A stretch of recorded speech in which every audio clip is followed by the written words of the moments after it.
Ce qui peut jouer aussi, par exemple, c'est des aspects de langage. Donc des enfants qui ont des problèmes de compréhension ou de production du langage, quand ils sont petits, par exemple, si vous les frustrez, ceux qui parlent bien vont essayer de négocier avec vous. Ils vont vous donner des arguments pour dire oui, mais tu sais quand même, machin, voilà. Et au bout du compte, vous allez faire un pas dans leur direction eux aussi. Ça s'appelle la négociation. Et au final, personne n'est frustré. On trouve un terrain d'entente. Mais un enfant qui ne comprend pas très bien les consignes qu'on lui donne, et on peut se dire en fait que on essaye à notre époque de parler aux enfants comme si c'était des adultes pour pas les prendre pour des bébés.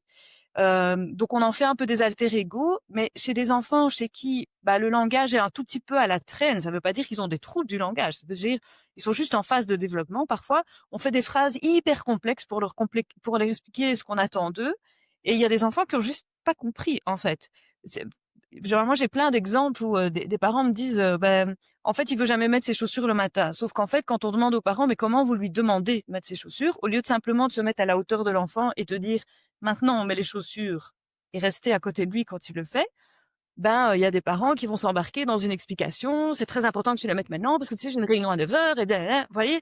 Et donc en fait l'enfant là-dedans, qu'est-ce qu'il reçoit? Un flot verbal qui lui donne juste envie de courir dans tous les sens, vous voyez, parce que le parent il est hyper speedé. Et est-ce qu'il a compris que c'est le moment de s'asseoir pour mettre ses chaussures? Ça c'est pas sûr. Et c'est des enfants qui, quand le langage est un peu à la traîne aussi, ont du mal à négocier au fond. Et donc, produire des arguments, arriver à trouver le terrain d'entente avec l'adulte, c'est compliqué. Donc, la solution, c'est de faire une colère. En fait, je suis pas content avec ce que tu me demandes. Voilà. Donc, en fait, il y a plein de facteurs qui peuvent être liés à l'enfant. Et puis, il y a les facteurs de l'environnement. Et les facteurs